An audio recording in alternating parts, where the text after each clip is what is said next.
Hey, good evening, everybody. Welcome to the 67th Comic Art Fans Update. Bill Cox here, as always. Of course, I can't say as always because last week we did that pre-recorded show, but it was like having me here, wasn't it? It was a lot of fun for me to record it probably around 4 a.m. I was bleary-eyed. I don't think it turned out very well, but at least it gave everybody something to do as a hangout that evening.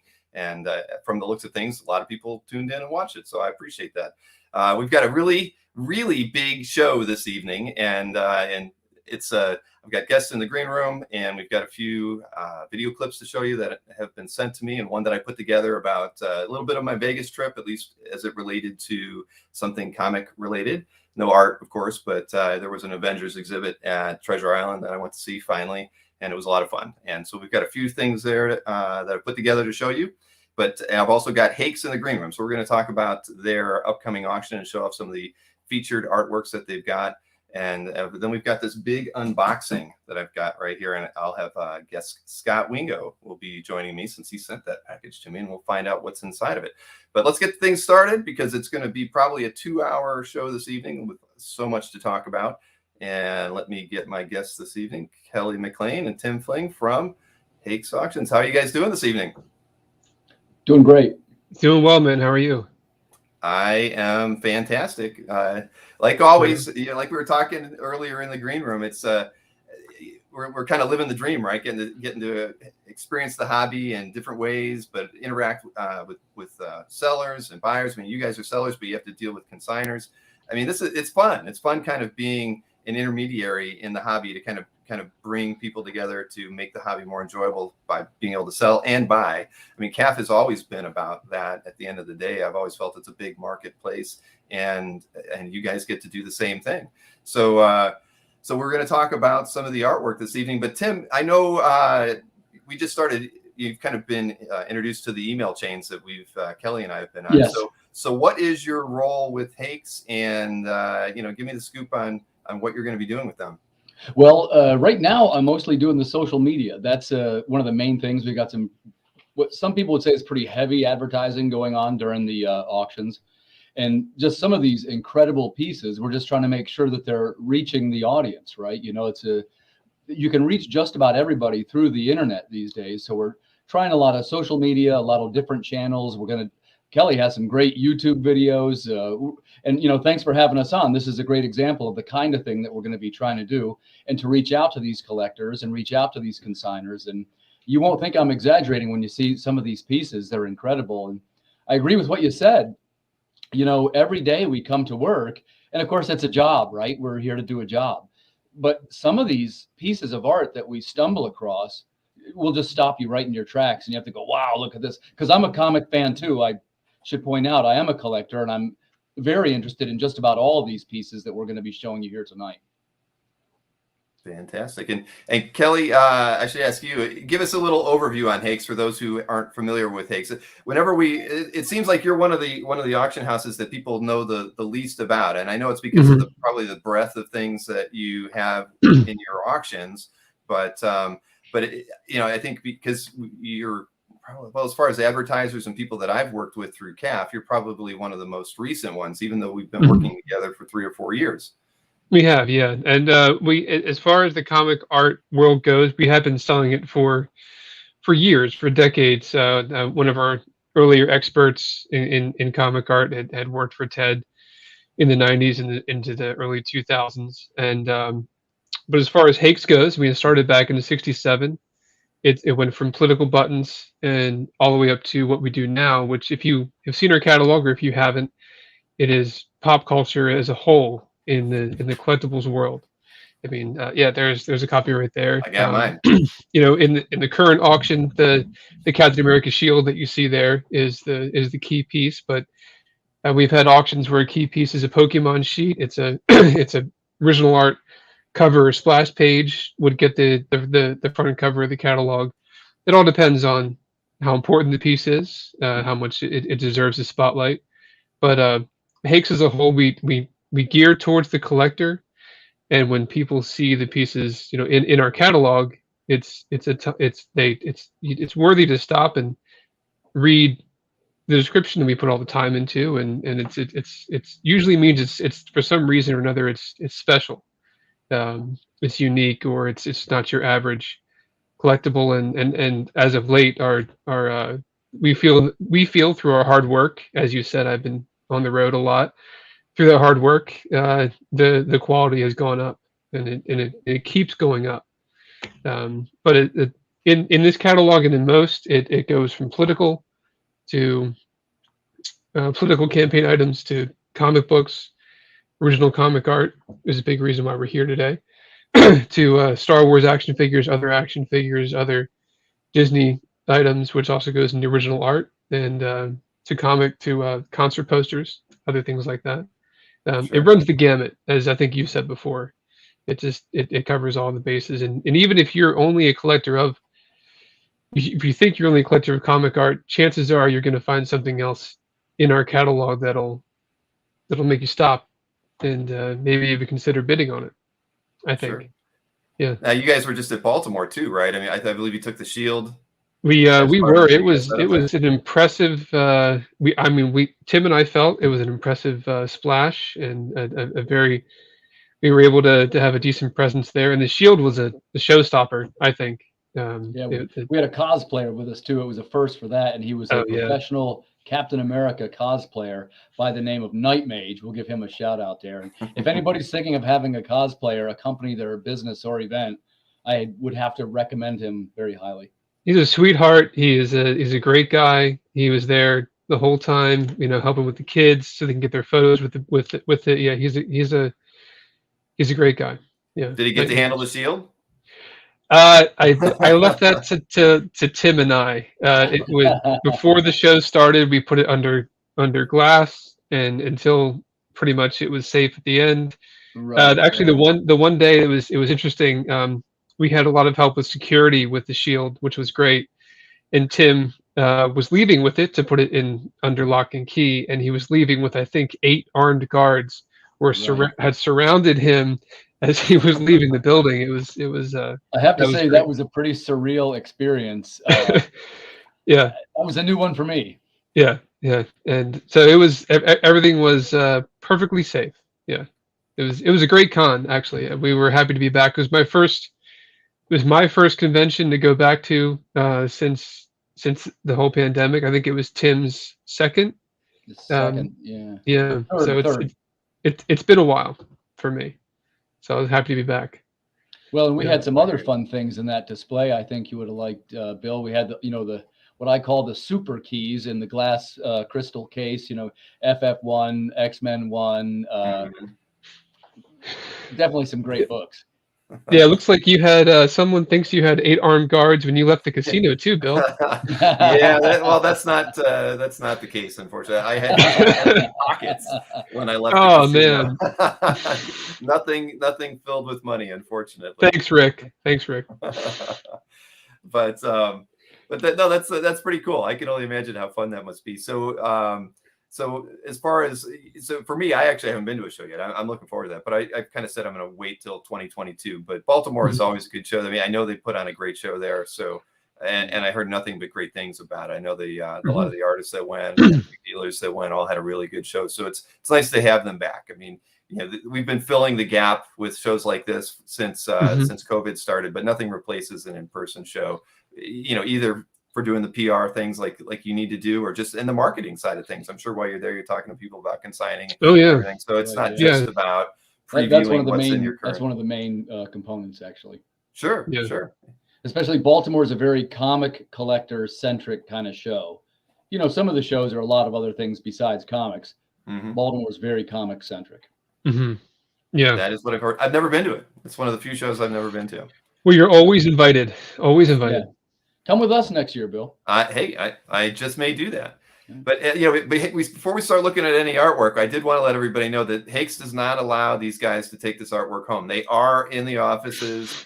They are not at their homes. They're not on loan. They don't have 8 armed guards outside their. No, this is always under lock and key. So we are here at the office. They just can't take us away. That's just how it is. Yeah. I get it. I live in my office all day long, so I can sympathize with you guys. But why don't we look at some art? And we've got several pieces that we picked out, and they're all stellar examples. Well, before we get into that, was Oh, there? sure. I don't know if you got a chance to look, Bill. Was there a favorite piece of yours in this auction, or you even had a Yeah, chance what's to? your Well, I've always been a big fan of Boris, to be honest. I've Oh, met him great! several Oh, times. wonderful! Good, Yep, at Yeah, the I want to mention one or two things there. Yeah. Okay. Yeah, I've met him at IX Arts, which is that show in wow. Eastern PA. It was actually just last weekend as well, during the same weekend as Baltimore. So I didn't get to go to that one, but he was set up there, I believe, and he sets up there almost every year with Julie Bell. They usually kind of have a shared space, or at least beside spaces beside each other. So no, I've loved his art from the day I started doing Dungeons and Dragons and things of that sort. I've always had an appreciation for his calendar art and everything. So, so really anything by Boris is at the top of my list. But yeah, I mean, I'm looking at some of the pieces now, and they're all really, really nice. I mean, the Mickey Mouse pieces that I forgot to create slides for that we did just before we started tonight. Those as well. I mean, and even the Charles Schulz, right? At the end of the day, these are all prime pieces for the artists that that you have represented in the auction. Right on. Cool. Let's get started. All right, let's pull up the first artwork here, and it's the and as you said, it's the Charles Schulz daily strip there. Yeah, it's always nice to include a Charles Schulz piece in the auction. This is a 1964 daily. It was also signed by Charles himself, and which is a common thing. I don't know if you guys, he would constantly throughout the 60s, 70s, and in the end of his life, he would just, if you would write him, he would mail you a daily, and he would sign it, and it was not very uncommon. So that's a common thing to see his signature on there, and I think this is a great example. I mean, Charlie's in every single panel. Again, it's I think it's a great daily. Auction estimate on this is 20 to 35,000. I think it's worth every penny of that. So it's a great piece. I agree. Yeah. And I and I've heard the same stories that he would send out dailies. It wasn't like super. He didn't do it all the time, but because I've heard people who had maybe asked. Well, yeah, right. I've heard of many artists that would never even consider that. But that for him, it wouldn't cost much. He was a little more open to getting his art out there than he did. Sure. And yeah. All right, and this is the Sandman piece. Very, very, very nice. Oh, the Drindenberg. Yeah, I'll let Tim. I know he's a Sandman fan. I'll let him talk about this. I'm a huge Sandman fan, and this one actually has kind of an interesting provenance that goes with it. It was in one of Neil Gaiman's tweets that this was a signing they did for a comic book store back during the early days of, they were little tours that would do in support of the Vertigo books, and I was a huge Vertigo fan as well. And this is one album that a fan had picked up at a signing there. So again, from the very early days, if you think about it, I think that's circa 1990 or so, 89, something like that. Mm-hmm. Yeah, it's 89. It's a great dramatic piece, and I believe it's first time to the market too. And that's oversized too. It's very dramatic in person. Mm-hmm. Yeah, it's also signed by Neil Gaiman. Is that right, Tim? Yeah, it is. Yeah, right on. Oh, very nice. It's great. That's great piece for a Sandman. Get a lot of attention. The Sandman collectors are heating up a little bit. They've got their the series coming through Netflix, and yes, the statues and the collectibles have all been red hot. We're seeing the same kind of spikes in these original pieces of Sandman art, and really expecting this one to do the same. Mm-hmm. Yeah, it's a great piece.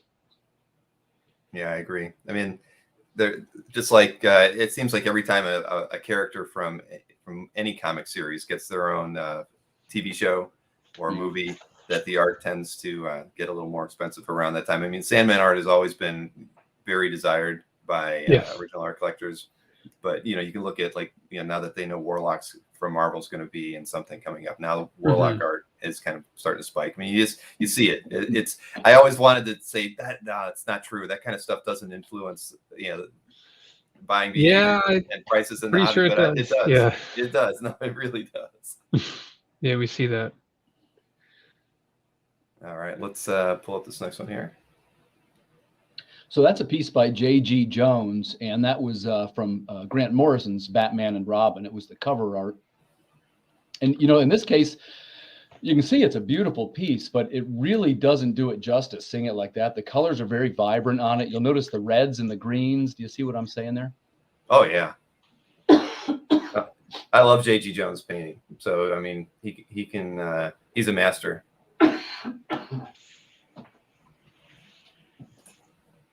Yeah, Nice job. Very classic piece of American superhero art. And it's on 11.5 by 17 board, right? Yeah, this one is, yes. It came from the collection of Chip Kidd, who's it's a nice little piece of provenance there for that one. Oh, very nice. Let's see, I was just reading through the description on here. You know, one thing we should mention, because we didn't mention it at the start of the show, that the auction is next Wednesday, November 3rd. And yes, yeah, 9 p.m. It's live now, but it will end next Wednesday the 3rd for these items. It's hakes.com. HAKES.com. Right. And I did forget to mention too that anybody that wants to get the Hakes catalog, you just have to email Kelly or Tim through the Hakes website. Yeah, they have to just sell their soul to us, and we'll give them a no kidding. Just Bill, what do you think of that cover? What do you think of that cover on the catalog? It's a special cover we had done. No, it's awesome. Look at that. Yeah, pretty, right? And that's the commemorative Captain America shield cover. It you know, it should have came signed by you both, but I got it. Maybe we can correct that next year in Baltimore. But outside of that, it's amazing. Yeah, it's.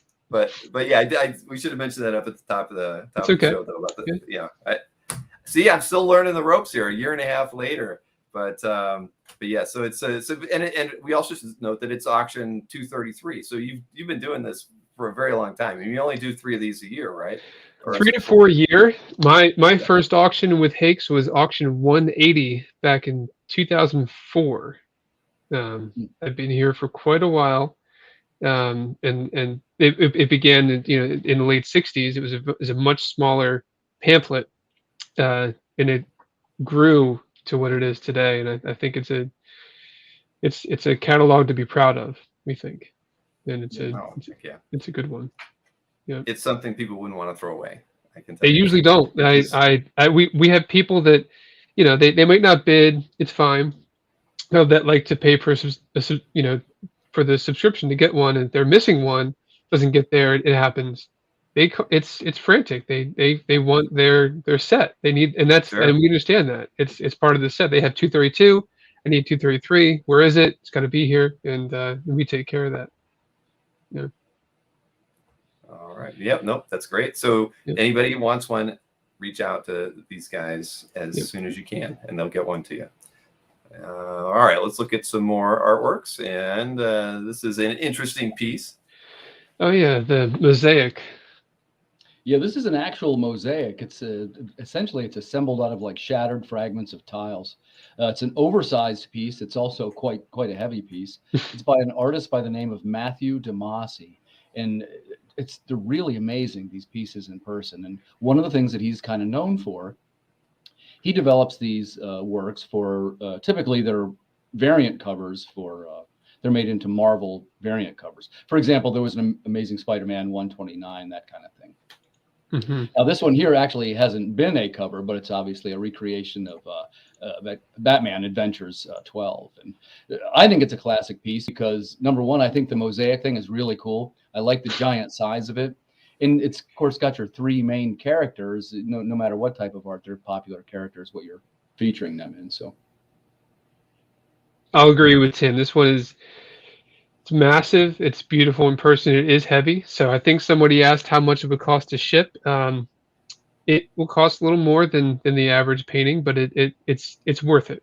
Yeah, for real. Yeah, and it's a showstopper too. Like I say, when the first time you see it, you're like, whoa, it's a big one. Yeah, for sure. Somebody's going to want to pick that one up, probably, right? Yeah, with 2 hands and bend the knees. Yeah. So you guys help with that too, right? If they back their car up, if they win the auction, you'll help load it. Yes, we will absolutely. There, we can always pick it up, and when we're here to help out. Yeah. Actually, you know what, Tim, you can handle that one. You'll be on the road, Kelly. Yeah, Yeah, he'll be obviously on the road. in the van, van life. Yeah. All right. Oh, Doug Beekman Conan cover. This thing, which was if you saw before, is hanging behind me. This thing is just, and again, I know Tim already mentioned about color, but this Yeah. is larger than life. The colors just pop. It is a great action scene. Um, and I that's the reason I wanted to hang it in my office for a little while, and it's going to stay here probably until it sells. But it was one of my it stuck out to me in the auction. It's a great piece. Yeah, I love the, some of the details. You got really a terrific monster. You got the Mhm. blood-stained spear. You can actually see the blood on the tip of the spear. Yeah. You get the severed heads, and really, I think we can all agree any artwork that features severed heads, automatically a win. I was gonna hold that back, but I'll have to agree. Yeah, anything with severed heads, anything with this kind of action, and actually the way that he worked that background into it, it does have a really great 3D effect to it. Yeah, it really It's a, does. it's very dimensional. It's framed. It's ready for display. It's a great piece. Yeah. That's great, and I can see why you'd want to hang that one in Yeah. your office. Yeah. So there was a question, and I was actually going to mention this as well. I saw Christopher Daly asked about the auction rules. Items stay open after 9:20 until they go 5 minutes without a bid, or was it? So 20 minutes? at 9 p.m., what we call the 9 p.m. Eastern, the 20-minute clock starts, and that means that any bid after 9 p.m. resets the clock for 20 minutes. So every single bid after that point, there's always 20 minutes after that. So you put a bid in at 9:15, 20 minutes after that, you get to 9:35, and if somebody places a bid in between that time, it just keeps resetting the clock for 20 minutes Right. with every bid. So I think he asked that what he said is it looks half right, but it's a reset for 20 minutes with every single bid. Sure. So At the 9 o'clock, right, or at at 9:20. well, yes. So the 9 p.m. Eastern time is when that starts. Mm-hmm. Yep. And somebody asked about in-person bidding. You guys don't do that? You can place bids over the phone, The phone. but it won't be live in person. It's all Right. through our website, hakes.com, where you can call and place bids. And we do offer callbacks. So if you have a bid placed and you're the high bidder, you can ask for us to give you a call if you've been outbid. Oh, that's very convenient. And that's what the 20-minute rule is really for people who It's a big part of that bids. is for the callbacks, so you can't snipe, and that's to give us time to contact anyone who's been outbid. They get an email, they get a call from us, and then they have time to come back in. So Sure. yeah, I'm sure it works well, or you wouldn't. it does. A lot of discussion and deciding and seeing how other people have done it, what things we do like, what we don't like, and this is we think this is a great compromise for the bidders and consigners. I'm sure everybody feels the same way. Mm-hmm. All right, let's get some more artworks on the screen, some more paintings. Oh, this is a great one. This is the beginning of the Boris. We have a vast array of Boris paintings in this auction, and I know Tim and you, Bill, are great Boris fans. So I'll let Tim just Okay, gush sure, absolutely. gush over these Boris paintings. Well, Boris thank you very Vallejo. much. Yes, The sir. first thing I wanted to mention to Bill, I was the same as he was, and I'll just say one or two quick words about Boris and his incredible art, which was, for me, it was, and Bill, you probably remember Starlog magazine and Future magazine, right? Of course. Yeah. And that was my first exposure to Boris. And I can remember the first time I saw it. And also, he had done a cover for a paperback back then, which was The Magic Goes Away, if you ever heard of that. And the first time I'd ever seen it, I was like, wow, it just blew my mind. I'd never seen any artwork like it. And we were fortunate enough to be offering for auction some of these great pieces by Boris, including this one here. This is the Keepers of the Gate. It was a paperback, and it's kind of got a little bit of a sci-fi flavor, right? We've got the cosmic looking spotlight, up in over the earth or space, whatever that's representing there. And you can see they're sort of peeling their faces off to this sort of robotic interior, which that always gets me right away anyway. I'm a big robot fan. But it's I hope it's okay to say Boris and his representation of the ideal physical form. It's always very attractive to look at, almost no matter what he's drawing, if you follow me. Yes. No, And I without think this question. is a great example of it. You got a great example of the female form, excellent color structure. And this is another one of them that has that sort of design. It's got a little bit of graphic design to it, right? It's not necessarily a real life still. It looks like a 70s retro futuristic sci-fi movie, which is exactly what they were going for here. And I'm definitely a fan of this piece. This would make a terrific addition to anybody's art collection. Up for bid right now at hakes.com. There you go. Mhm. We'll just why don't we roll through these Boris ones then? I'll pull up the Okay. next one Yeah. as well. Oh, this one. I'll take this one too. Flash Kelly, Gordon, if you don't yeah. mind. Yes, That's Flash Gordon from covers. that's Flash Gordon in War of the Citadels. And the thing I like about that one, there's actually two things. Number one, it has that same kind of 3D effect that Kelly mentioned earlier. And again, it's hard to get this, from a JPEG, but you see, you're like looking through a porthole, and when you're looking at it, it actually looks like sky behind there. It's a really neat visual effect that he created. And of course, the action and the posing of the scene is just everything about this piece is top notch. No, it's classic Boris, right? At the end of the day, Yeah. I mean his painting style is just so kind of silky smooth, but really crisp and detailed. It's just something that made his work always stand out, and a Boris painting when you see one just by the way the way he paints musculature and just his brushwork. So Totally I agree. love it. Totally agree. And here's a cover to Heavy Metal. Right, that one's the Heavy Metal cover. And now, again, talk about some striking use of color, right? Yeah, things that you wouldn't think would work well together, but bam, it's beautiful. Yeah, and I see in the comments they sort of mention, there's a lot of paintings, and that's one thing I definitely have to stress is some of these are just true works of art. And the first time I saw this one, it just stunned me for a second. And I'd seen Boris pieces before, but this one was a new one for me. And I just wanted to mention the same things we talked before. He's got essentially a perfectly rendered female form, but what he's done here with the colors, it almost looks like a computer graphic or something. They're so bright and so vibrant. Yeah, I would say a very careful and perfect use and choice of color. That he's the orange against the deep dark contrast is I think it's fantastic. The first time I saw this one, it was between that and the Flash Gordon. What were my favorites of his? And it's hard to say. They're all fantastic, and this one just is a great. And you were talking about graphic design, how central this is. It's very centralized, and same. I think that's probably common with the covers that he would do, but very very centralized. No, it's absolutely lovely, and I agree. This is this is probably my favorite of the five that are in the auction. I mean, they're all great, but just I always loved Heavy Metal magazine, and and anything by Boris on Heavy Metal. I mean, that's a win-win to me. Let's see. So we've got actually the other two pieces are calendar pieces. Yes. And here's the first one. Okay, speaking of the Fantasy Olympics. Oh, go ahead, Kelly. No, I was just saying. Speaking of larger than life, this is it's probably twice the size of the rest of the paintings, or at least a third taller. Is actually what are the dimensions on this? I apologize, I don't know. It's 3 feet tall, so I think it's 20 or 19 by 3 feet. Yeah, it's a centerfold. It's and everything you were saying before about his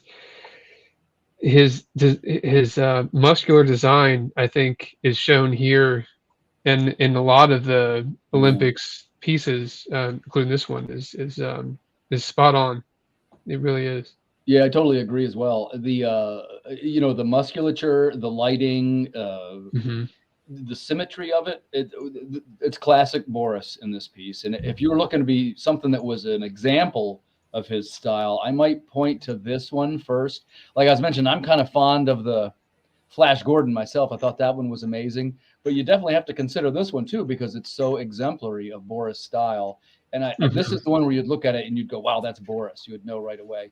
And as Kelly mentioned, this was the centerfold also. So probably among the more desirable pieces from the 1987 Olympics pieces. Mm-hmm. Absolutely. No, it's amazing. And I think that like people were mentioning, Boris posed for these. I mean, he was his own subject matter in a lot of cases, as was Julie for his work. So, the work that he did for the Olympics pieces and the calendar pieces, as well as what was the other the Zodiac ones that he had done. Oh yeah, we got next. I mean, they're just simply amazing. I love his work. And he's a really nice guy too. For anybody who hasn't met him before, he's very personable. Doesn't say a whole lot, but the few times he and I've talked, he's very, very friendly.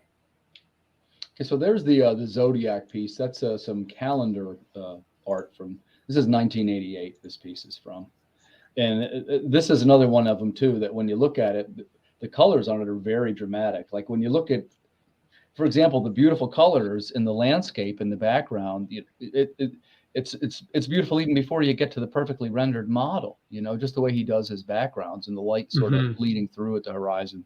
And it's definitely noticeable in the piece. When you look at the piece, you'll feel that way as well. And I think somebody asked Marcus asked about whether they were oils or not. And these are oils. These are oils. Oils on board. Yes, all oils on board, I believe. Yes. Yes. No, without question. Yeah, that's gorgeous piece.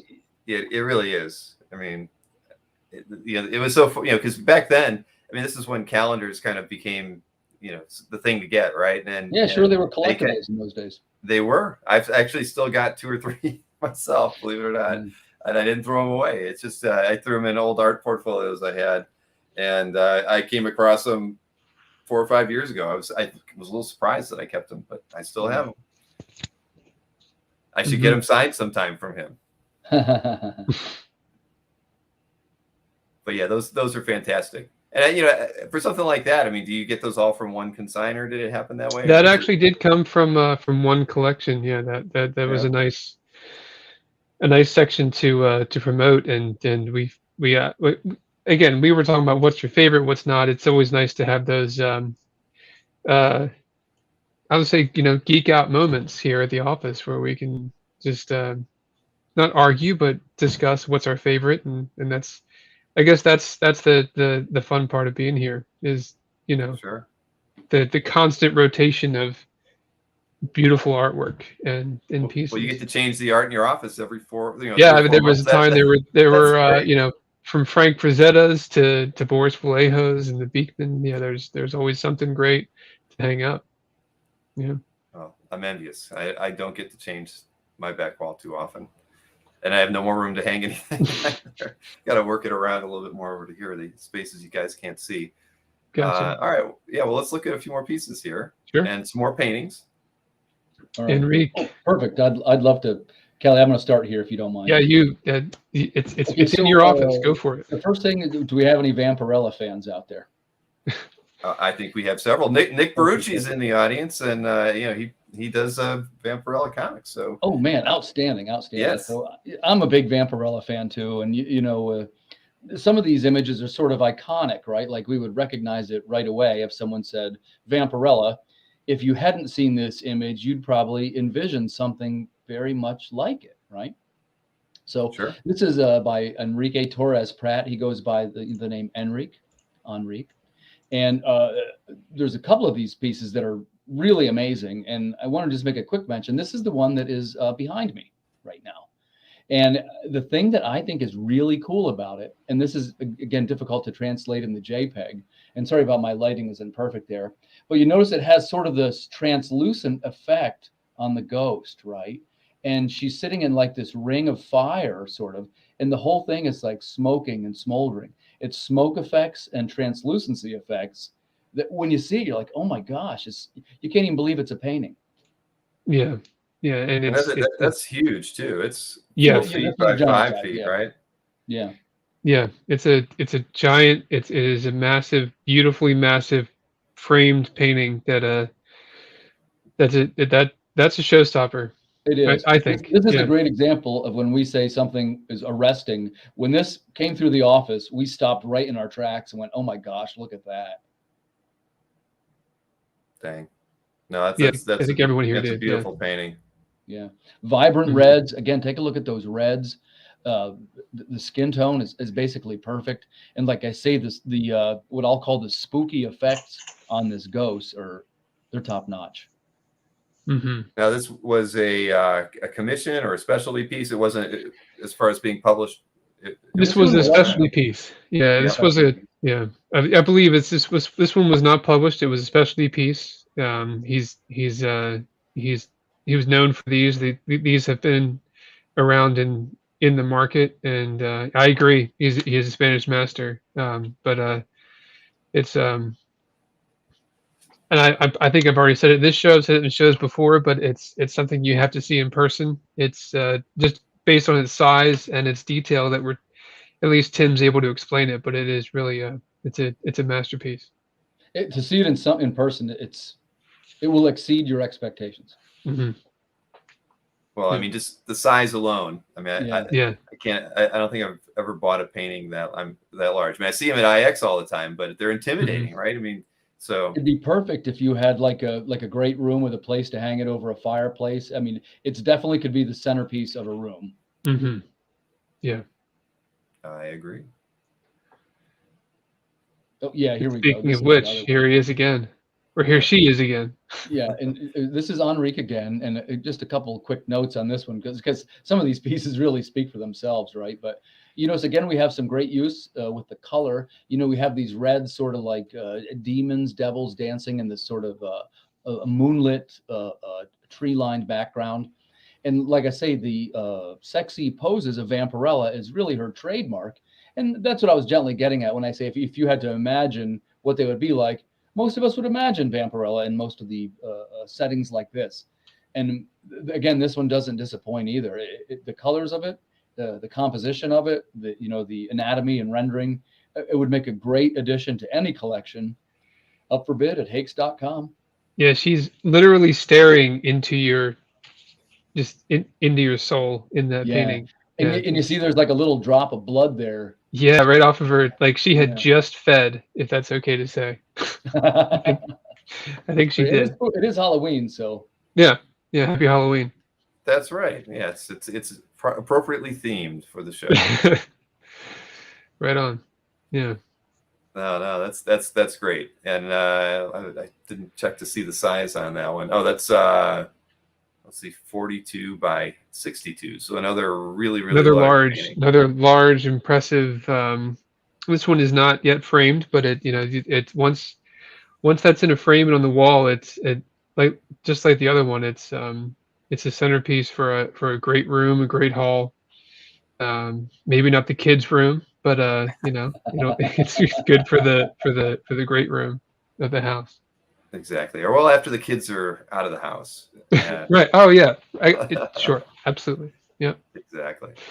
All right. So one more painting to look at before we got some strip art to look at here. But this is a really Dorian. Nice yes. Dorian Clevenger.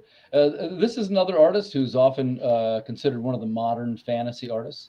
He's done paperbacks, and one of the things I should mention, he's also done a couple of album covers now, which he's known for various acts doing their album covers. This is a Medusa themed type thing with lots of great detail in it. You can see like the details on the wings and the fine brush strokes. The color of she's got this sort of like this blue wrap that's draped across the scene. It's very detailed and very compelling piece. Yeah, this piece was used on multiple album covers actually. Used a couple times, which was I think that just shows its detail was appreciated by not one but at least two different bands used it for their album cover. So the Death of Pariah, the piece is called. Yes, yeah, and this is one of many Dorian Clevenger pieces we have in this auction that it's worth checking out. We have from this to other covers and other pieces. So there's a wide variety of Dorian Clevenger in our current auction. Oh, very nice. Mm-hmm. Good stuff. Good stuff. No, that's great. See, that's what makes your auctions unique. I mean, it really. I mean, to get a breadth of those, those kinds of paintings that you don't see too often. I mean, like I say, I get to see them once a year when I see Boris's work at IX or whatnot. But you don't see those. They certainly don't show up in many of the other auction houses that are strictly focused on just comic art related things. Right. So no, this is great. I mean, and that's what makes Hakes unique is you kind of get. You're not sure, you never know what you're going to get for that catalog or that upcoming auction, but it's always going to be something that is very distinct and is very, very much in line with Hake's ideals and what they go for, what you guys go for in your catalog. Right on. All right. So let's look at, we've got 3 strips here, and these are the first 2. Yeah, we have Gottfredson, Floyd Gottfredson, Mickey Mouse daily strips. Now, we've been selling some from the Earl Duvall estate, and Earl Duvall was an inker that worked with Floyd on the 3rd, not these 2, but he worked on the 3rd daily, which is, it was great to have him come from his estate, and the first time to come to market. What you're looking at here, it was with Floyd and Hardy Gramatke. He was the inker, and these are actually some of the earliest Mickey Mouse dailies to come to auction. We've had some others in our past 2 auctions, and this is the final 3 from this collection. But I think they've really surprised some people that they've come to market. That being from 1930 is just they do not come up often. Or like I should say ever, until this was found from the estate of the inker. And Earl Duvall, from what I've read and understand from the family, he had a pretty serious falling out with Walt Disney, and one day, just in the middle of doing these dailies, just left. So his tenure would have been much longer if he hadn't decided to leave the Disney studio. But this particular daily is the final from a controversial story of Mickey Mouse versus Catnip, where Catnip was tying his knot in a tail, and he cut his tail, and he snipped his tail, and this is the final daily from this one. This one actually Earl did ink this one with Floyd, and it shows him getting his revenge on Catnip and him running out of town, and that was it. That was the end of this story. Fantastic example of Floyd's work. He was the kingpin of, and the originator, one of the originators of Mickey Mouse original art and daily strips, and then I was thrilled to have these come in, and sad to see that they're on their way out, but we're happy that they're getting into the right hands. Right. I mean, and I know the ones that you had in the last auction really did very well. Yes. I thought, yeah. We from the first auction to the last one to this one, the collectors are happy that the fact that they were unknown, sitting in this collection for that long, and to come to market. We were happy to present them the way we did, and we had them on your show and then to the auction. I think they asked if that's Walt's signature. That's not Walt's signature. Floyd would sign Walt's signature on all the dailies himself. That's Floyd Gottfredson writing Walt Disney. It was pretty typical for the artist to do that. Walt's signature was never that neat to hit nicely. It was always very animated and big, and when you see it, that's Walt, and it's usually his artist who would sign for him on his strips. Yeah, makes sense to me. I mean, it looks better, right? It looks more Disney. Yeah, it's consistent. And to be honest, I don't think Walt had time to be there for every single daily strip to sign it. So that was that was Floyd's job to make sure it was done right. So makes sense to me. So anything else that you guys would like to let everybody know about as far as the auction, other than the end date being the 3rd? Well, next most week? importantly, that's hakes.com. It closes November 2nd and 3rd. I just want to mention, too, we also got some great page art. If you guys like original comic book art pages, please feel free to jump in and check it out. And if you do ever have any questions about art or comic books or anything like that, feel free to reach out to me or to Kelly. We'd love to answer any questions you might have. And Bill, Yeah. thanks so much for letting us have a chance to talk about some of these great pieces, man. We're genuinely really excited about this, and it's great that we can spread the word. Oh no, it's my pleasure. I mean, Kelly and I have been good friends for a while, and I like everything that Hake has been doing. I love the professionalism of the catalogs he put out there, and so no, any way I can support you guys. Kelly, I'm always happy to do an auction recap with you after an auction if you have the time. I know you usually roll right into the next auction. Yeah, I feel that role coming now, but this is absolutely this time we will definitely do a recap, and we can talk about some great prices. All right, that sounds good. Well, best of luck next week, and if they're keep the PR coming. I'll make sure that I get it out in my daily emails, and I'm sure I'll send out a special email for you right before the auction closes to remind everybody about it. Probably either Monday or Tuesday. So you guys give me the content, and I'll take care of getting it out to everybody in the comic art fans world. Beautiful. Thanks so much. Thank you, Bill. All right, guys. Have a wonderful night. Thanks for taking the time this evening. Thank you. Thanks for watching. Oh, there we go. Hey, hey, you just saw McSpidey fan for a split second there. I was trying to move some things around, click the wrong button. But so as you know, and actually, I know that Scott only has a few minutes, so I want to make sure that I can bring him into the studio and we can open up this amazing box. Hey, Scott, how is it going this evening? Good. How are you? I'm good. I still haven't gotten a Shure mic yet, though, so I still have mic envy, sadly. But it is on my list. I've decided, I want to make sure that the way I run. Now, see, you're a businessman. This is the way I have run all of my businesses for the last 15 years. Is I try to make sure that at the end of the year I have no money in my bank account, and that way the government can never claim that I should have been paying quarterly. I try, even though I might get a little too much in the bank account leading up to the last quarter, I just make sure that I spend it all. And so I'm at a point now where it's like, okay, I need a new computer. That's on my list, and a Shure mic is on the list as well. So because again, I just like being around zero to start the new year. I don't know. Probably most businesses don't like to do that, but that's just the way I've done it every year, and it works for me. And the accountants are happy at the end of the year.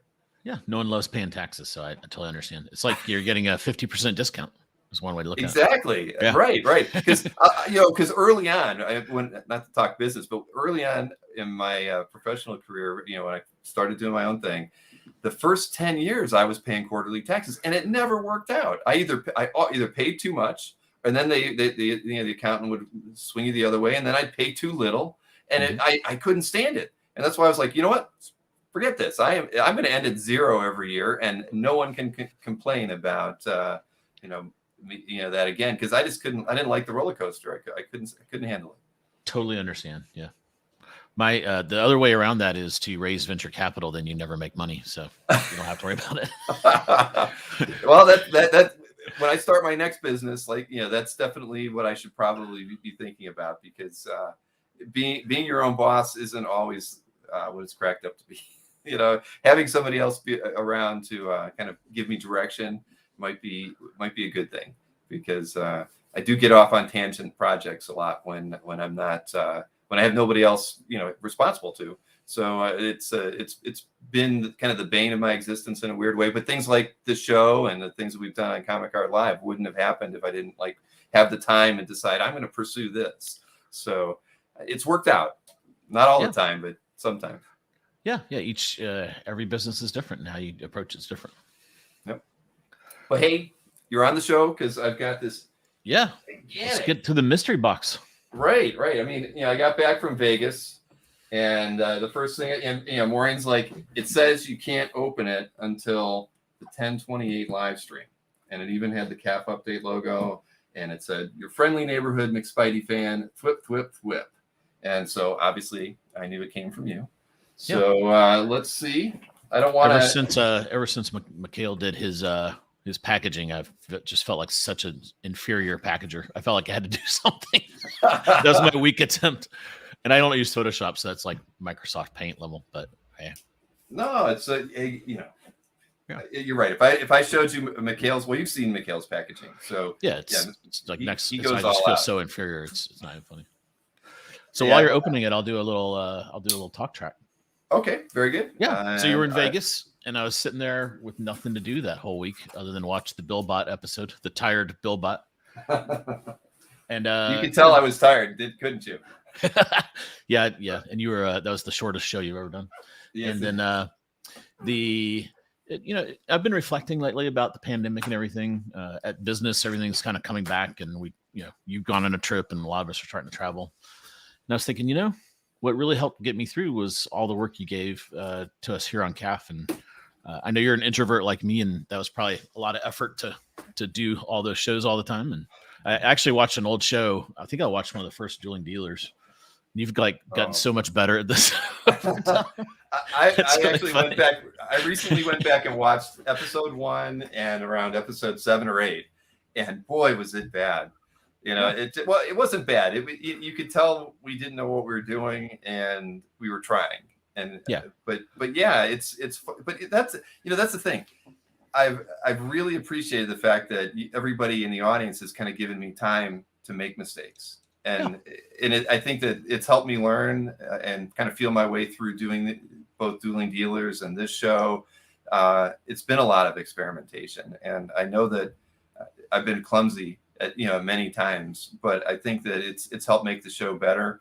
I hope everybody knows that I'm one of you guys. At the end of the day, I just decided to kind of take up the mantle of doing this when COVID hit, and just roll with it. And it's been for me, it's been one of the most enjoyable things I've ever done since CAF. I mean, I'd say it probably is. It clearly is. I mean, and prior to that, somebody was asking me about Dueling Dealers, and what's really special about that show for me is, I went to art school. I graduated in 1991.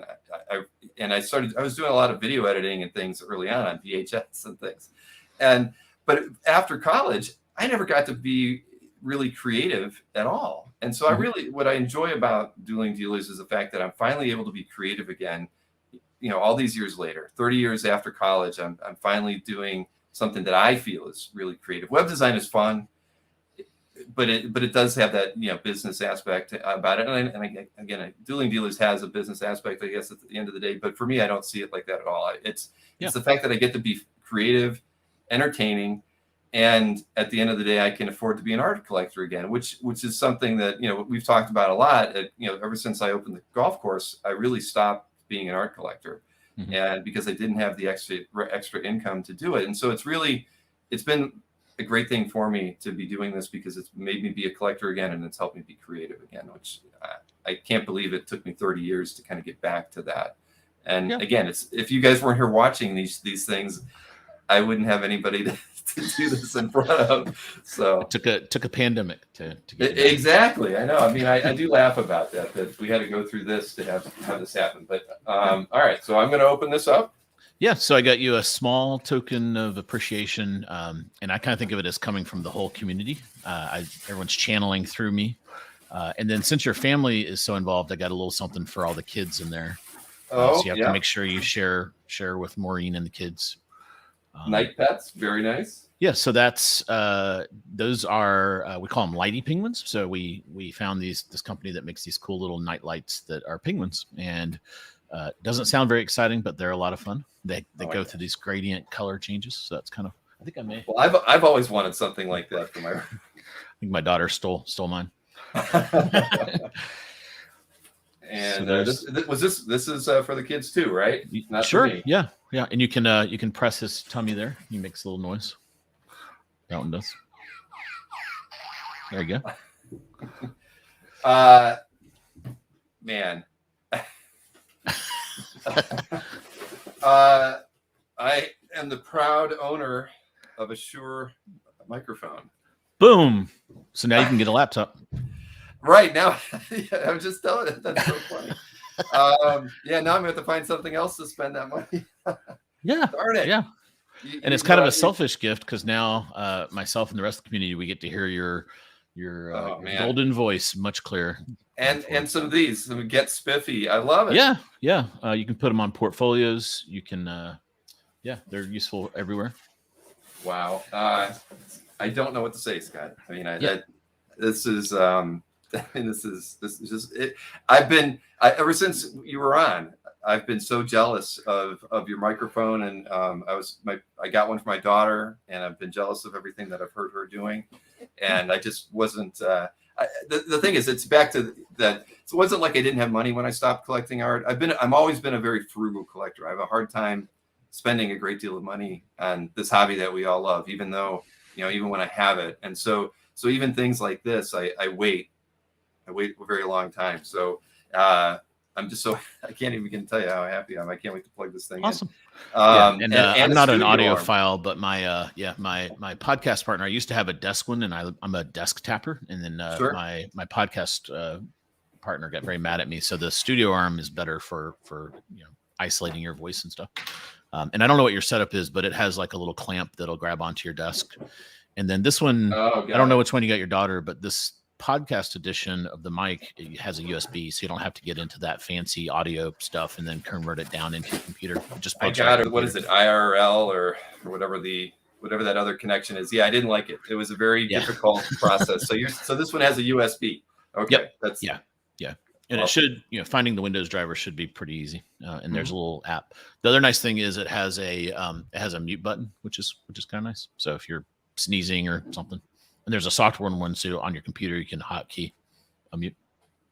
Well, I'm going to have to experiment. Yeah, the other with the one that my daughter bought, we had to get that bass amplifier, and then something that was an inline thing that I don't even know what it does, but it somehow boosts the electricity to the mic to actually make it work. And that just seems so, after working on everything Windows, it was so foreign to me. I bought the one and then it didn't work. And because it said you didn't have to buy the amplifier, but it didn't work at all, and I thought it was me. So I bought it just crossing my fingers, hoping it would work. And it did after that. But I guess if you're a professional musician or really, a lot of them have mix boards and stuff that stuff works with, but I don't have that. So it's just easier to plug it right in.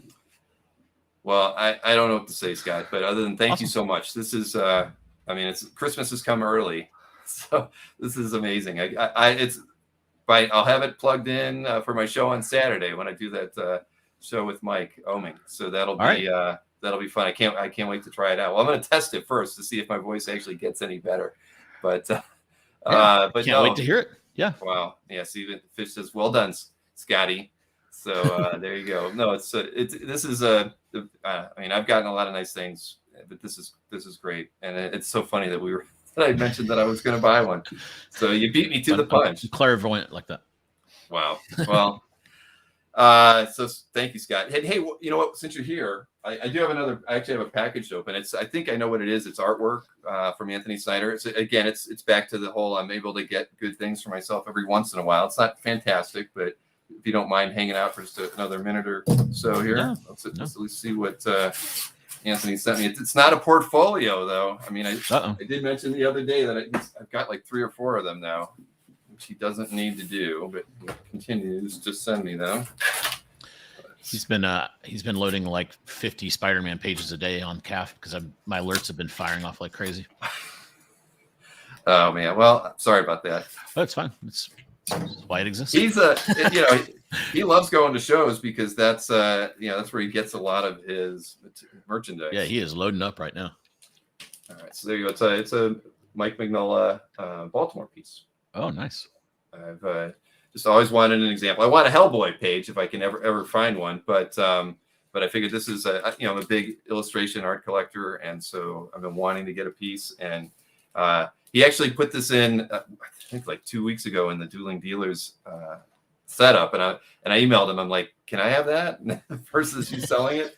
So there is an advantage to hosting the show and setting up the slides. You get an early look. I see how I get to see the artwork. Okay. This is the first time it's the second time I've taken advantage of that opportunity. So it doesn't happen often. 43 shows in or so. I've only done it twice. But you get to do the bin diving. That seems like the most fun. That is the best time. It definitely is. I wish, Mike would be happy to have almost anyone show up, because for him it's like finding artwork that he forgot about, and it's like having, he's got customers right there. He's very open about saying anybody who's in Northeast Ohio should definitely swing by, because he loves to share that experience with people.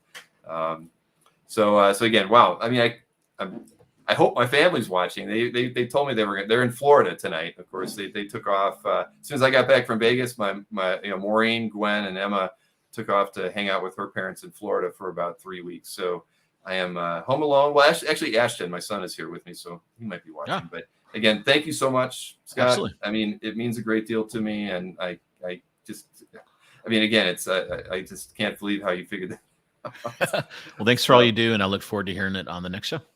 All right, Scott. Thanks again. Have a great night. Night. Bye. Wow, everybody, that's absolutely amazing. I don't know what to say. I can't. I'm going to plug this thing in, and hopefully, you're going to hear a crisper, more clean me going forward. So, thank you so much, Scott. Yeah, and see, Aranga even said, "You the best, Scotty." So everybody, that's really awesome. And as you saw, I got a nice piece of artwork from Anthony as well. So I'm very happy about that too. My kids are going to love these. So let's move on with the show. So I did put together a little, well, actually there's a few things. I have a couple video clips to show you. I wasn't able to get the one. Matt Todd sent me a lot of photos and video clips from Baltimore, and I just ran out of time trying to pull it together. So next Thursday, I will have a really nice montage from the show, from Baltimore's show, and a lot of artist photos and portfolio video clips of artworks and things that he was going through while he was at the show. So that's going to have to wait until next Thursday, because he had a lot of material, and I just couldn't even look at it to put the things together that I wanted to put together. But I thought it would be fun. Dino, you're absolutely right. Scott is first class. That was a very, very fun thing to do. And it was humorous. Me telling him that I was going to buy one before the end of the year, just to complete the setup here that I've got. I've just held off from buying it. So the first thing I wanted to show you was that, everybody loves family photos and things like that, right? I mean, you want to see it. So I put together just a 2-minute video clip of what I did in Vegas, and most of it is from the Avengers Station exhibit at Treasure Island. And I saw Jeff mentioned he liked the Ant-Man section there. I've got a little video clip in it. Say half of the things are still photos, and the rest are some video clips from that. But it was fun, so I wanted to put that together for everybody to see that I can actually have a good time. And for those of you who have never met Chris Haggard, it's not like he talks on this at all, but you can see a picture of him, so you can see, okay, that's the guy that Bill worked with Maureen to build Comic Art Fans. So I thought that would be fun, and I'm just going to play this for you right now, and enjoy. New haircut, and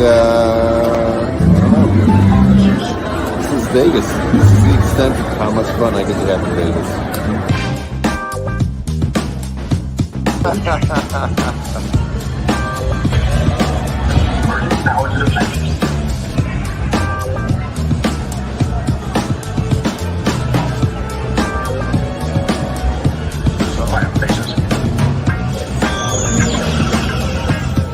There you go.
all my Comic Art fans out there, we're going to see if I'm worth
Superman was born in Cleveland, ladies and gentlemen.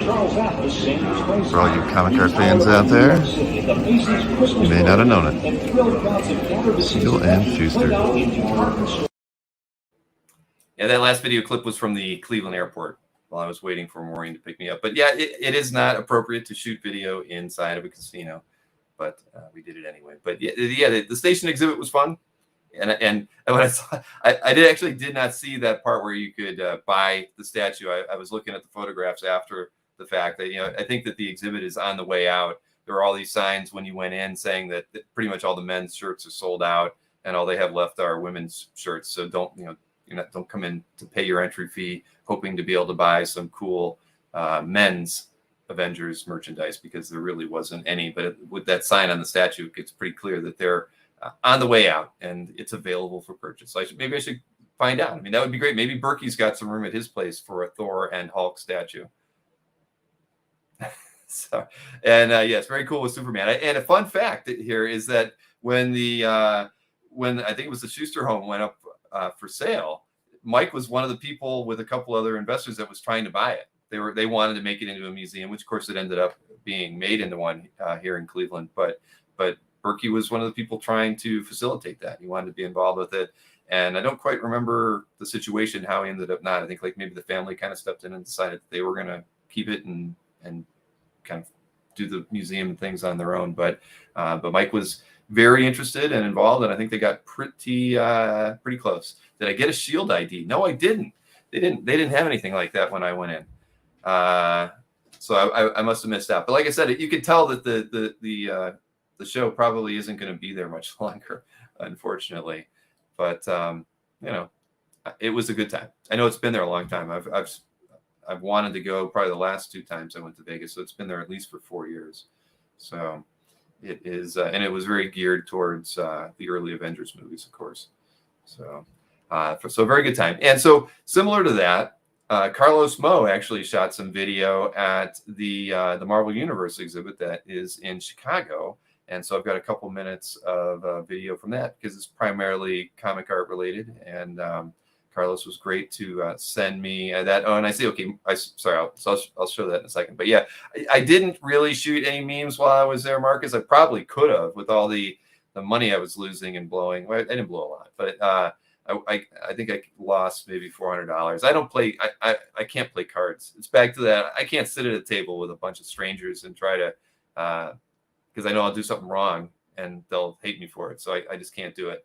So I'll just sit there at slots. I probably played this Monty Python and the Holy Grail slot the most. I probably put like almost a couple $1,000s into it, but I only lost about $400. So, but I played it all the time. And like somebody said, I easily got 8 beers an evening while I was playing it. So I had a lot of fun because it was a very fun slot machine and just a way to relax and just goof off and hang out with my friend, Mr. Chris, because I've known Chris so long that, he's watched my kids grow up. He lived in Cleveland for a while when I first hired him. And so he was at the house 5 days a week working. And it was when my kids were little, we made the kids call him Mr. Chris. And so he has been Mr. Chris in my life ever since then. So he's a good guy. But we had a very good time, and we'll probably end up doing it again in another few years. But all right, so let me show you these clips from Carlos. It was fun. I haven't gotten to see the exhibit yet. As everybody knows, we hope to do some kind of get together in Ohio. Probably, I'm going to guess if we're going to do it, it'll be in the spring or early summer. Probably, we'll have to find a weekend when there aren't any cons going on or whatnot. So that might be a little difficult, but we'll work it out because the Marvel exhibit will be in Columbus beginning in January, I believe, and it runs almost a whole year. So we have plenty of time to work that out. But of course, we want to be able to get out to the Billy Ireland Museum at the same time, since that's at Ohio State in Columbus as well. So I have tried emailing with them again, and I'm still not getting any replies. So it still might come back to where I'm just going to have to go down to Columbus and straighten them out. But for those of you who have not seen the exhibit, this is should be a very fun thing. So here we go. Let me play this for you.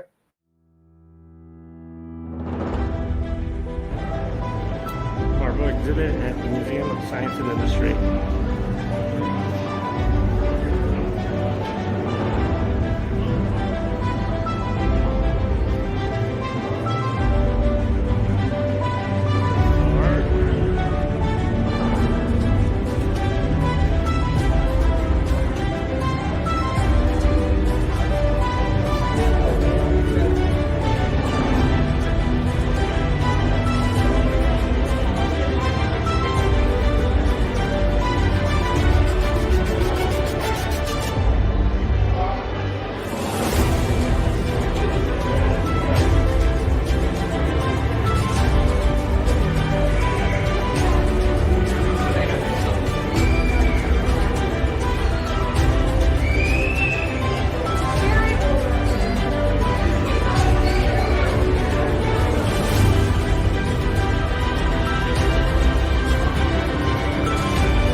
Thank you, Carlos.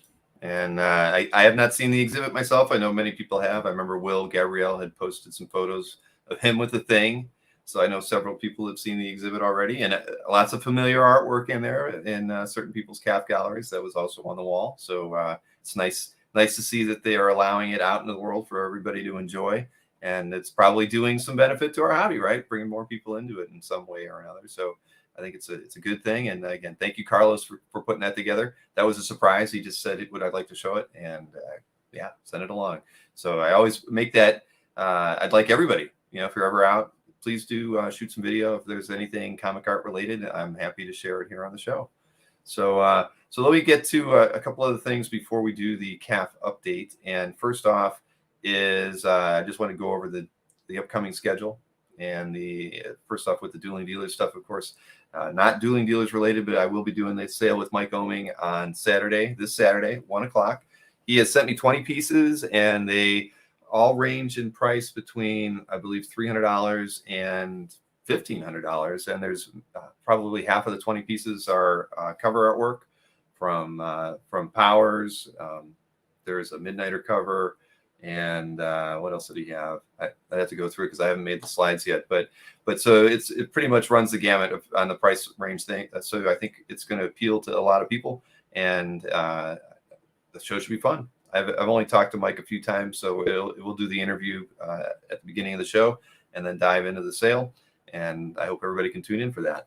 And then on the next Wednesday, on the 3rd, we've got the next themed show. And I guess that's up against the Hake's auction, which I guess if I was thinking correctly, I probably should have moved it to another night. But since the Hake's has that 20-minute window, I guess it's okay. You can split your time between the special Dueling Dealers episode and Hake's auction, both starting at 9 p.m. as they always do. But and then as far as everything else goes, just the important ones here is Comic Art Live is the weekend of the 13th and 14th of November. I hope everybody has got that on their calendar. And as fate would have it, the LA show, which Bashar has yet to send me a single scrap of PR about, is on the 14th.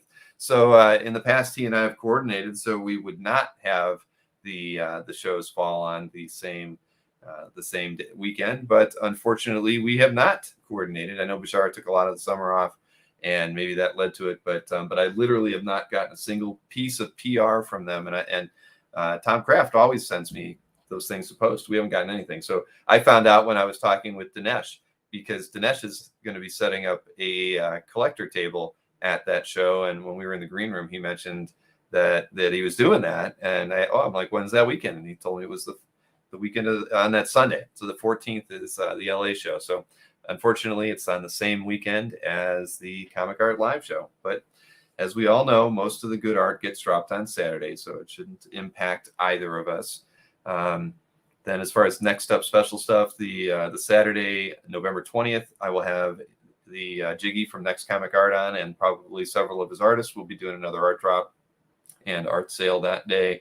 And then in December on the 4th, I will be, that Saturday at 1 p.m., I'll be hanging out with Neil Adams, selling some art with him, and it should be a lot of fun. I'm sure Neil is going to command the microphone more than myself, but it'll be an enjoyable experience for us all.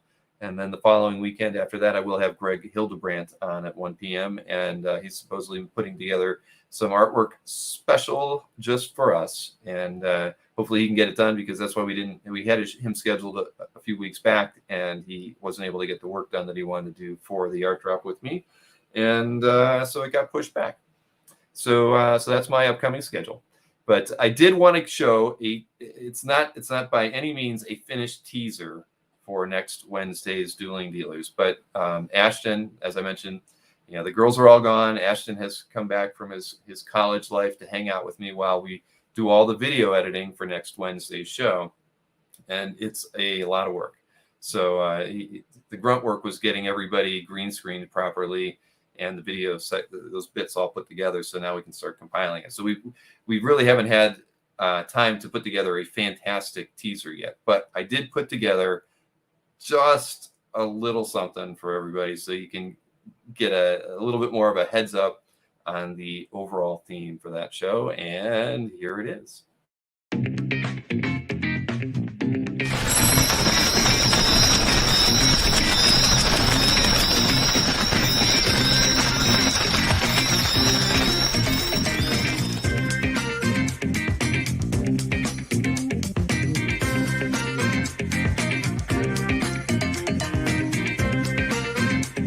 That last sale was... a doozy! Ah! Ah! Ah! Ah!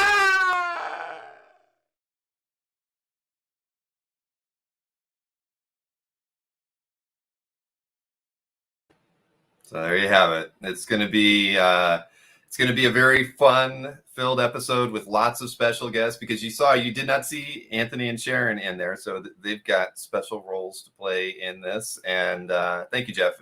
It's coming together. It's definitely coming together. The getting all the scenes shot was the hardest part, and the worst part was that because the characters wear a lot of green and blue. The majority of our shooting has been by our separate. Everything's had to be been shot separately, and it's made for some challenging, the voiceover parts, trying to get everything to line up and sync up, because we've not been able to shoot hardly anything. Only my girls could shoot together because of that. But they use a green screen for theirs, but then Shaggy's got a green shirt on, so I have to be in front of a blue screen doing everything on my own. And then, of course, Freddie's got he's got blue on, so he's in front of a green screen, but he's an hour away. So so everything has been shot separately, and then you throw in Anthony and Sharon, who are in New Jersey, and so all of their stuff, of course, is shot separately, and what they're wearing force them to have to be shot separately too. So this is probably the most complicated thing that we've ever tried to do, and I think once we pull it all together, I will definitely be aware of what the colors of people's clothing is, so that this doesn't happen again, where everybody has to be as part of it. But again, it's going to be a lot of fun, and we've got a lot of memes tailored to the gang, and I think everybody's going to appreciate it. And I wish Halloween would have fallen on a Wednesday. It would have made for a lot more appropriate. But again, it's not the spookiest bits that we've done. I think everybody's going to get a kick out of it. I've had a classic comic book moment that I've been wanting to film, and I get to do it twice in the final scene of this show. So I think everybody's going to really enjoy it. So all right, so after that, we might as well get into the CAF update, and I know that's why we're all here. If you're following along with me and you're on YouTube, there is a link in the description that goes to the actual overall update here, so anybody can look at this at any time after the show and see the artworks that we end up talking about. It was a really good week in general for both the auction houses and for dealers, due in large part for the dealers, of course, because Felix had his major Felix New York Comic-Con drop that lasted 5 days this past week. So I, of course, was in Vegas for every single art drop, so I didn't get to watch or try to just to see what he was bringing to that. So I hope everybody scored at least one piece. I saw a lot of pieces end up on CAF already, and again, Felix did a really good job, as he always does. So dealers last week, their sales total was $346,000, and that was up from $155,000 the week before. Felix, of course, was the leading seller, had 177 sales, just under $150,000. Let's see, Mike, he was next. He had 66 sales, $82,000. Anthony, 84 sales, $33,000 in sales. Scott Eater was next. He had one sale, $25,000, and he got the top spot with that one sale, which we'll see in a moment. Then next, Comic Art, Splash Page, and Panel Page all rounded out the dealers that we tracked that had sales over $10,000 for last week. So let's go ahead and take a look at those particular sales. And again, as I mentioned, total sales for the week for dealers, $346,000. And let's see, first piece. This is the Scott Eater piece. Robert Crumb, this is the back cover to Weirdo issue 15, sold for $25,000 from Scott Eater as the asking price. And next up, and the next several are from Felix. This first one is the Hulk Free Comic Book Day cover by Ryan Otley, and the asking price, and I'm sure it was the price, as all of Felix's are, at $8,000 for that one. Next up was the cover to The Walking Dead issue 164 by Ryan Otley. And again, this one was let's see, it was sold for $7,000. And Ryan Otley again. This is the cover to Carnage, Black, White, and Blood, issue number 1, sold for $6,000. And also selling for $6,000 from Felix Comic Art was this cover to Dark Ages number 2 by Ryan Stegman. And so that rounds out Felix's pieces in the top 6. The final piece is this artwork from Mr. Berkey, and this is from Strange Tales 150. And I love this one a lot. Bill Everett, of course, with the Mindless Ones. And I wish I would have seen it. I might have considered getting that one myself, but I did not. So, Mike typically does all of his art drops on Dueling Dealers anymore. So I don't know how that one snuck around me. But lovely page to a great issue. So congrats to everybody, and especially congrats to Felix for a phenomenal job as far as getting, just doing Dueling Dealers is a lot of work. So I can't imagine the effort that he has to put in to make a show like that show and the San Diego shows that he does. It's an amazing amount of effort, and I can't. I hope he has somebody helping him ship after a sale like that. So next up, auction results, and the auction houses actually did pretty decent as well. $280,000 in sales between Heritage, their weekly auction on Wednesday, as well as eBay. eBay was ahead of Heritage. They had 150,000 of that 280,000, whereas Heritage was just under $130,000.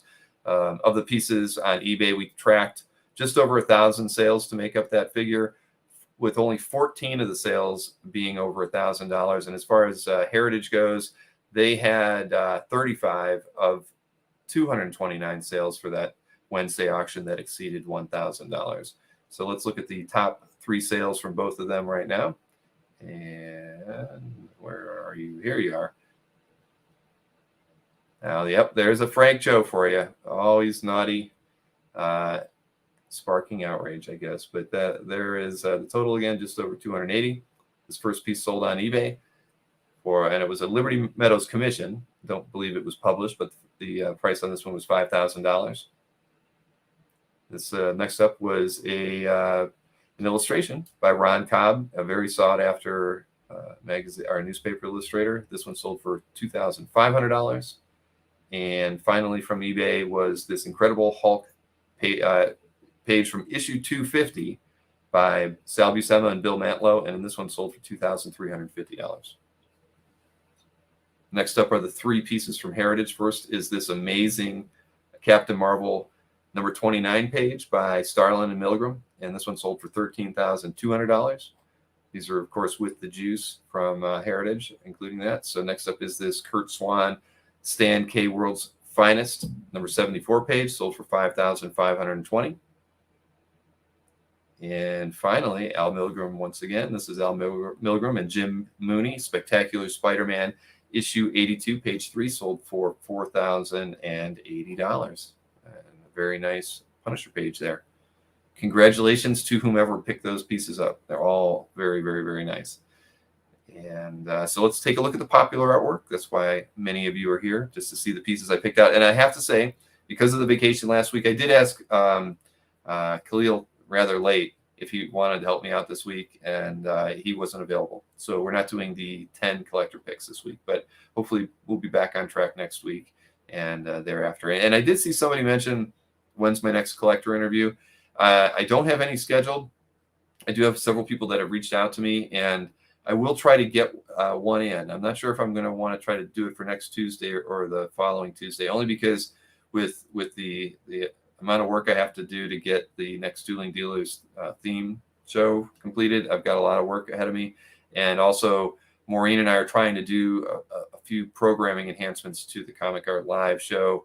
And of course, we've got just over 2 weeks before that happens. So I've got a lot on my plate, and I really want to stay focused on that. You know, I've done quantity in these shows over quality many times, and it's paid off. I mean, it's helped develop a really nice following here.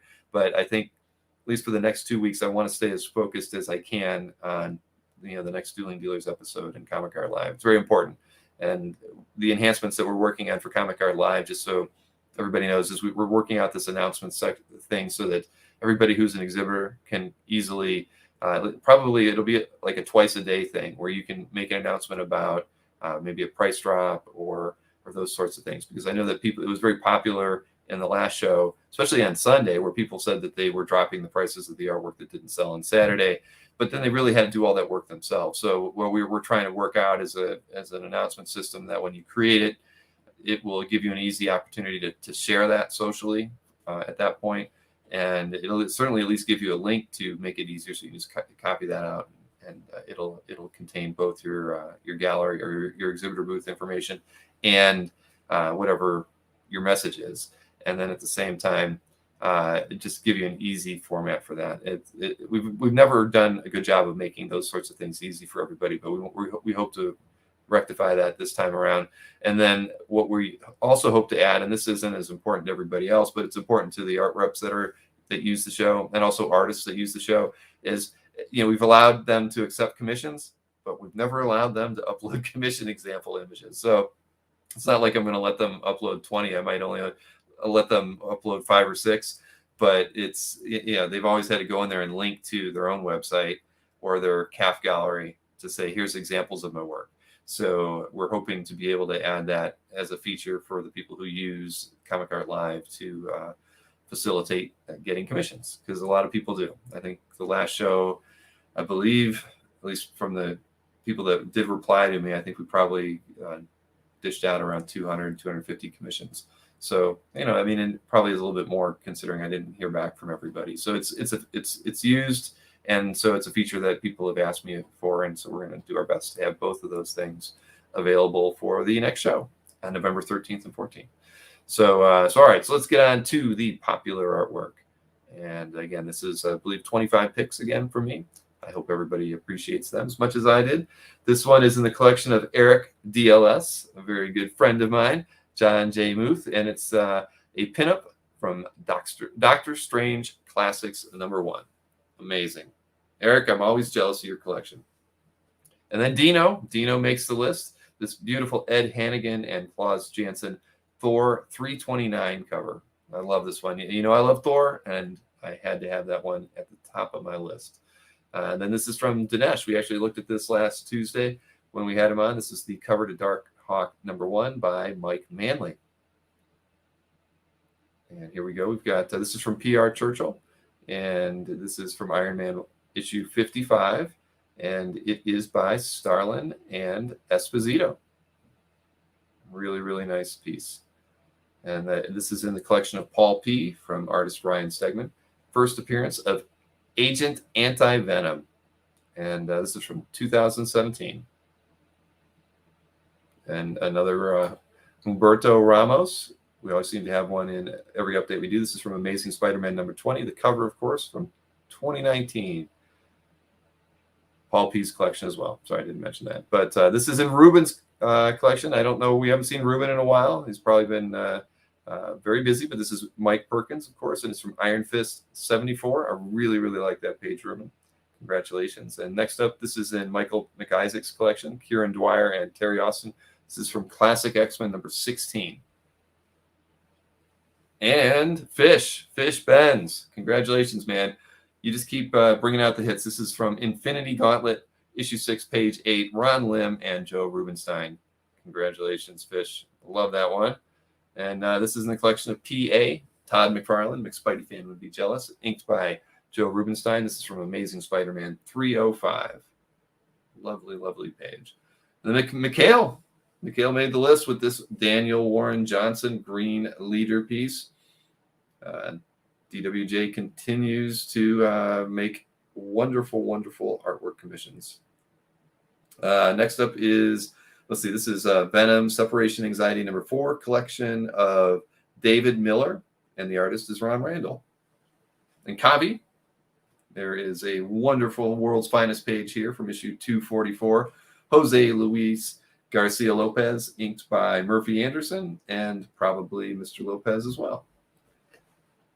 This is a unfinished piece. We've been thinking and talking a lot about Bernie Wrightson, given the Halloween holiday coming up. This is from 1972. It's an unfinished splash in the collection of Rick W. Congratulations, Rick. And this is in Matt E's collection. Bruce Timm, of course. It's a phenomenal Joker image and the thumbnail I used for this week's CAF update. Here we go. We've got a Bart Sears Wizard #4 cover collection of Pat L.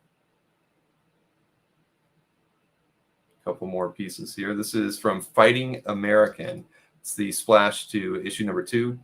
This is in Jesse Simon's collection. Artist is George Tuska, along with Joe Simon Inks.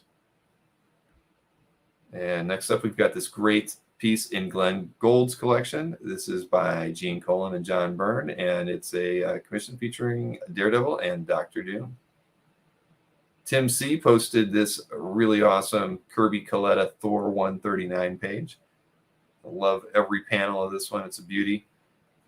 Congratulations to Tim on that one. And then next up, Roger K. I love Roger's collection. If you haven't checked it out, be sure that you do. This is by Lee Elias, and it's a Black Hat early judo page. Very, very nice.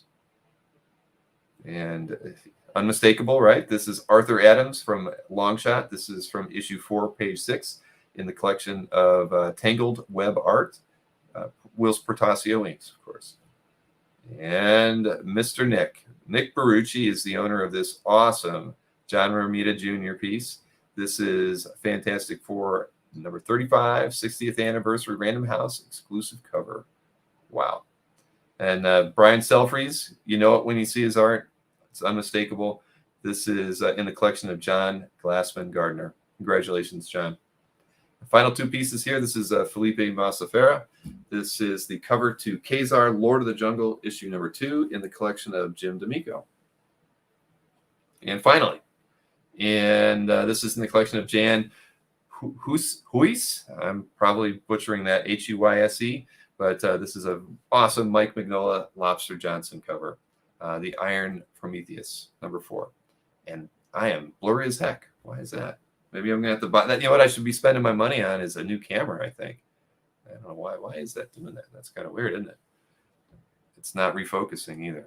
Well, that's a good signal that it's time to end the show when things go awry like that. Wow. Oh, there it goes. Got me. Maybe I have to dim the background a little bit more so it knows the focus. But yeah, that was a great Mignola piece, wasn't it? And I think I completely agree. There's a lot of really good artwork posted last week. That's why it's unfortunate I didn't reach out to Khalil earlier, or I could have maybe asked Chris to help me out this week. But we'll definitely have our 10 guest picks next week. Promise that. And yes, very, very true, Mikhail. All beauties. I saw that the Stelfreeze piece just stood out. I mean, I love it. Yeah, his use of color is always impressive, and and actually there were pictures. I didn't read the description. I probably should have to see where that was picked up, but I assume it was probably picked up at Baltimore, but I could be wrong. It does not say, but it's listed as a convention sketch. But I know that from Matt, who had sent me the pictures from Baltimore, there was Stelfreeze was in those, so I just assumed, but it does not list that it was picked up there. But anyway, so there you have it, everybody. A very fruitful week for me. Not in the gambling wise, as I've just never really been into gambling. But I love going to Vegas just because it's a way to kind of tune everything out. And I definitely did a good job of that. I think I actually slept too much when I was in Las Vegas, because the one thing I came back with the last morning I woke up, I had this bad kink in my neck, and it was pretty awful. The next morning, it was so bad that I ended up going to the chiropractor, and they did acupuncture on me, and it felt bad for a couple of days. I'm finally over it. It's one of those pains where I usually, you get a headache, you get a little ache in your elbow when you're over 50. You can take a couple of ibuprofen, and it just goes away. Whatever I did, it did not go away, and I did not jump off the stratosphere or anything like that. I did nothing other than sleep. I actually took a nap, I think, every day in the middle of the day. We'd go out for a walk. I'd come back. And I'd be like, "Hey, Chris, I'm gonna take a nap for a half hour." So I think I just slept too much was my problem.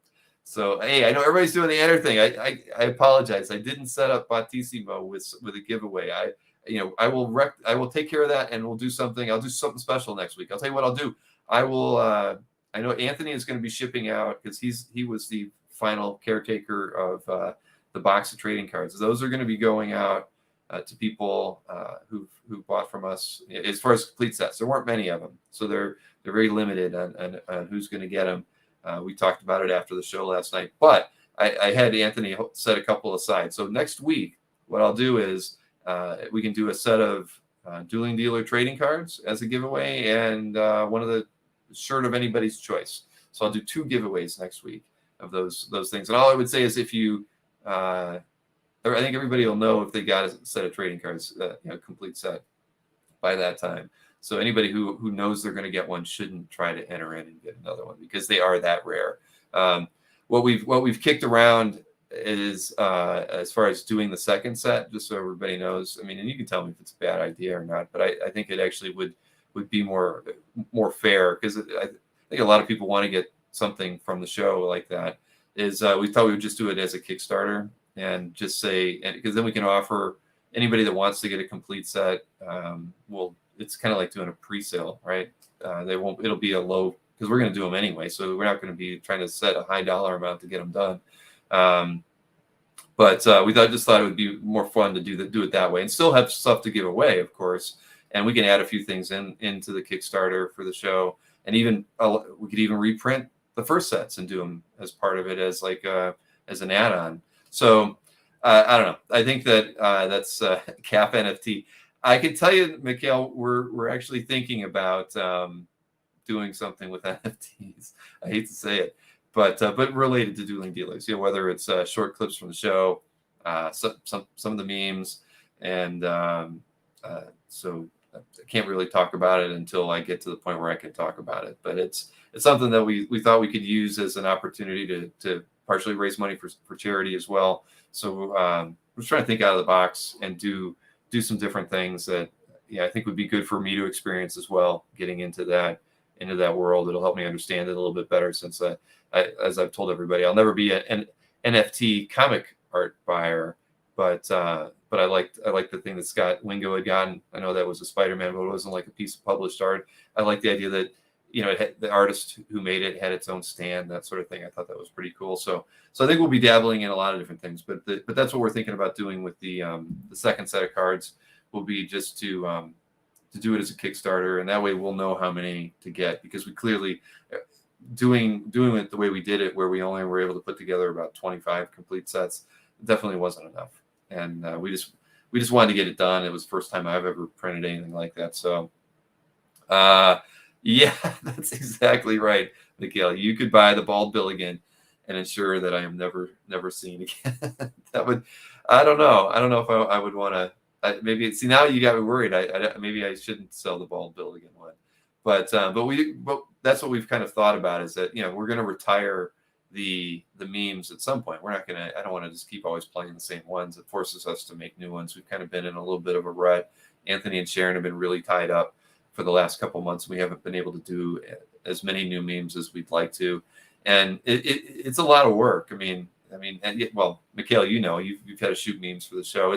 It takes a lot of effort to kind of pull everybody together and get them to follow a script, let alone do a one-off meme.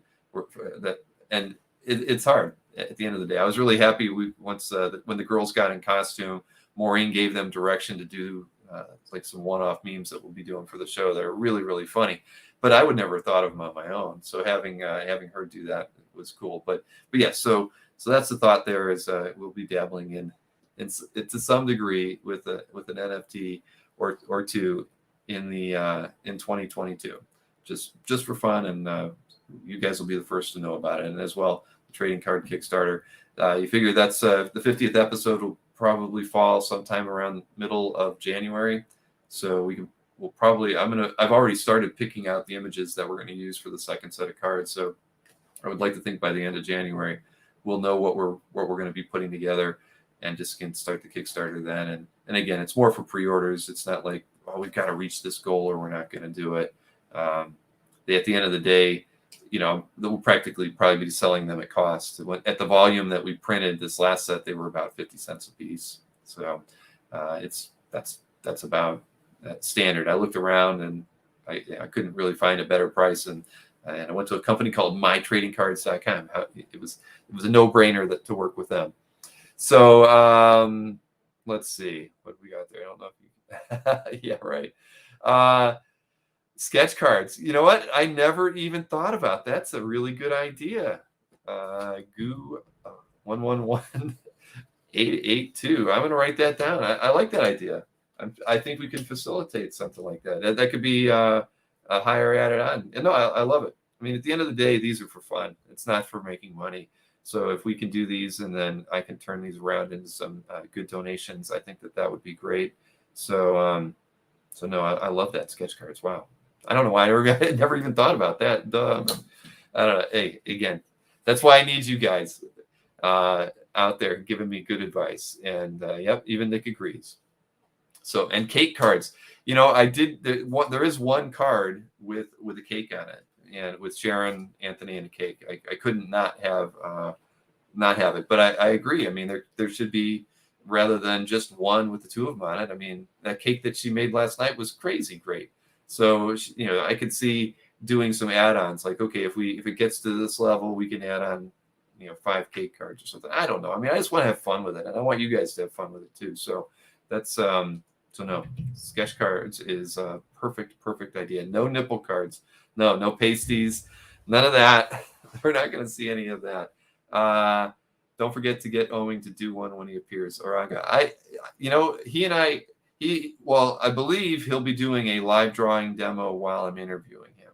And we haven't worked out all the details. He and I are going to meet a half hour before the show on Saturday, so that we can kind of work out how he wants to do that. But I don't think he'll be doing anything live, or no commission this time around. At least he didn't. I threw that out there as an option, but he didn't seem to want to do it. I don't know. Maybe if this goes well, he has a lot more art. He was just a little hesitant. He wanted to see how things go, and he's excited about it, but he just wanted to try it. So I think maybe if we do it again, we could definitely get him to maybe throw in some kind of a commission or do something cool like that as part of the sale. Scratch and sniff cake cards. I don't know, Carlos. That's that may or may not be possible, but we'll see. It'll be fun. And if anybody has any other interesting ideas, please let me know, because I want this to be a really fun thing for everybody. Because Dueling Dealer, like I mentioned earlier, Dueling Dealers has been a really wonderful thing for me, because it's allowed me to really feel like I'm a part of the hobby again. Because it's allowed me to collect art, because I do get a commission from the sales of that stuff. And I would never normally. I was a big collector early on, because I was working a lot with the dealers and building their websites, and most of the good art I got, I did as trade for the design work that we did, because I just always had that hesitancy of going out and just, I can't make those big purchases. I just never been able to do it. I don't know why.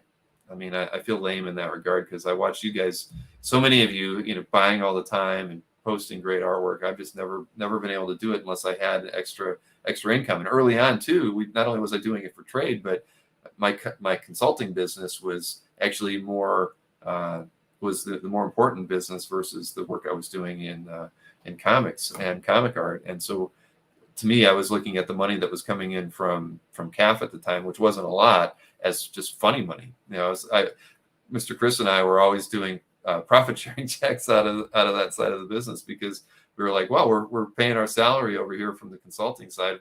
What are we gonna do with this money? And so we did that, and then we were able to buy artwork all the time. But that all changed when I stopped doing consulting and then doing this side of the business full time. So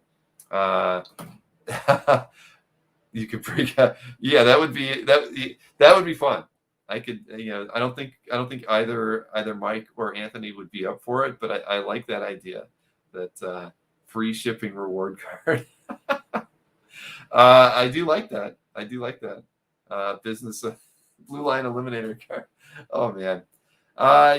Yeah. But we'll come up with some good things. I guarantee it. And feel free to email me any of your suggestions as well, because again, this is all for you guys at the end of the day. But I love the show. I love the fact that we get to be fun and creative. I know that Mike really appreciates it too, as does Anthony. Anthony, he's been a showman practically all his life, so he likes getting in front of everybody. He just needs to get a few more sales at these shows, I thought he brought some decent stuff. I know some of it was a little overpriced, but you know, Anthony deserves to get a few more victories under his belt. So he had good art. I thought even the show before that he brought some good stuff, and he did terrible in sales that show. I'm not sure why, but Mike seems to always be Mr. Consistent. So that's why he is where he's at, getting closer and closer to. Well, I think he's almost at 900,000 in sales. So he'll definitely cross the $1 million mark before we hit 1 year. Okay, yeah, not overpriced, aggressively priced. Yep, and Marcus, it's something that I've mentioned to him. You know, he's got to work it. He does try, but again, he has brought good artwork though the last couple shows. I don't think anybody can disagree. I really thought 2 shows ago he was going to win. I mean, when I saw the artwork he brought, I was like, wow, Mike doesn't stand a chance. And then Anthony didn't even what was that? That was a $7,700 show. That was like one of his worst shows since February. So early on in the first 6 or 7 shows. So that I was disappointed. But what are you gonna do? What are you gonna do? But he has been a very great sport. I agree. He's it's tough. It's tough going up against Mike. I mean, at the end of the day, not many dealers can participate at that level. I mean, if there was, I don't know, if I had to pick anybody, I'd want Bashar to be on, to be honest with you, because he has that level of stuff. I mean, but to be on a consistent level. I mean, I think that he, Mike, Anthony can do it every week, but outside of that, you can only really do guest appearances with guys like Albert and whatnot, because the inventory just really isn't there. I mean, that's why the deal makers don't do their show every week. It's really hard to do every week. The commitment that those guys have to put into actually curating the artwork that they're going to pick, it's not easy. And you can see a lot. They always not only do they have to scan the artwork, but half the time they're going out and looking for the printed image as well. So it's a big undertaking to do the show as a weekly. But Albert, please, yes, absolutely, Albert is going to be on. I can't promise that it's going to happen before the end of the year, but Mike and he are going to do a rematch, and we just haven't worked out the day, the dates yet, and depends on what everyone's looking for. I agree, Jeff. Some days it's just that's not what's on people's checklist, right? And as Jordan said, a veteran of the show, it's good to be good at sports, but it's better to be a good sport. That is very true.